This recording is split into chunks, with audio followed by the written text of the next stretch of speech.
To jama'a barkanmu da wannan lokaci ga takaitattun labaran tare da ni Zara Musa. Gwamnatin Najeriya ta sha alwashin cafkewa da kuma hukunta masu hannu a kisan da aka yi wa wasu masallata a ƙaramar hukumar malumfashi ta jihar Katsina. A cikin wata sanarwa da aka fitar a ranar Juma'a, ministan yaɗa labarai da wayar da kai Alhaji Muhammad Idris ya bayyana wannan hari a matsayin hari ne na rashin imani da ta'addanci, tare da jaddada cewa ba zai wuce ba tare da hukunci ba.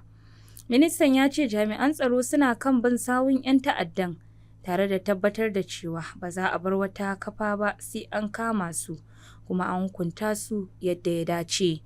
Ministan ya kuma jaddada nasarorin da ake samu kwanan nan a yaƙi da ta'addanci, inda ya bayyana cewa cibiyar yaƙi da ta'addanci ta ƙasa NCTC ta cafke manyan shugabannin ƙungiyar ta'addanci ciki har da Mahmud Al-Najeri na ƙungiyar Mamuda da mataimakinsa Abu Abba da kuma Mahmud Muhammad Usman Abu Bara'a na ƙungiyar Ansaru, waɗanda dukansu suna cikin jerin masu laifi da ake nema a duniya. Ya bayyana cewa gwamnatin tarayya ba za ta taɓa barin wanda ya zubar da jinin jama'a ya samu mafaka a Najeriya ba.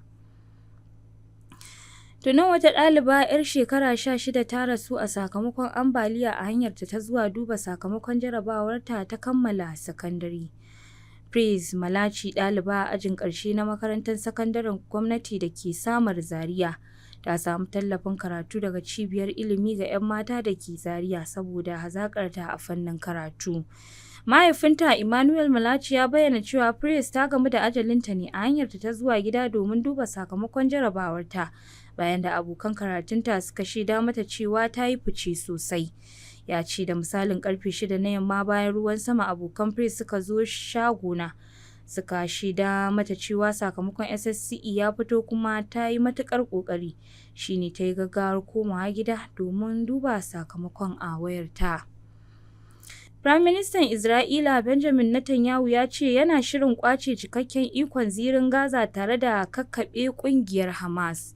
Sai dai a wata hira da gidan talabijin na Fox News na Amurka, ya nuna cewa Isra'ila ba ta da niyyar ci gaba da zama a yankin a matsayin mai tafiyar da mulki. Jawabin na Netanyahu ya ƙara matsin lamba kan Hamas, wadda tuni take fuskantar matsi daga ƙasashen yankin da sauran ƙasashen duniya kan ta ajiye makamanta. Sai dai cikin wata sanarwa da ƙungiyar ta fitar a 'yan kwanakin nan, Hamas ta yi watsi da buƙatar. Tana mai cewa ba za ta ɗauki wannan mataki ba har sai an amince da kafa ƙasar Falasɗinawa, tare da kawo ƙarshen mamayar yankin Falasɗinawa da Isra'ila ke yi.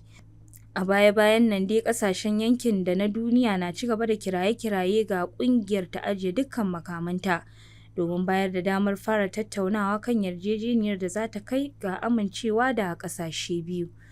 To ƙarshen labaran kenan. Sunana Zara Musa, a kasance lafiya.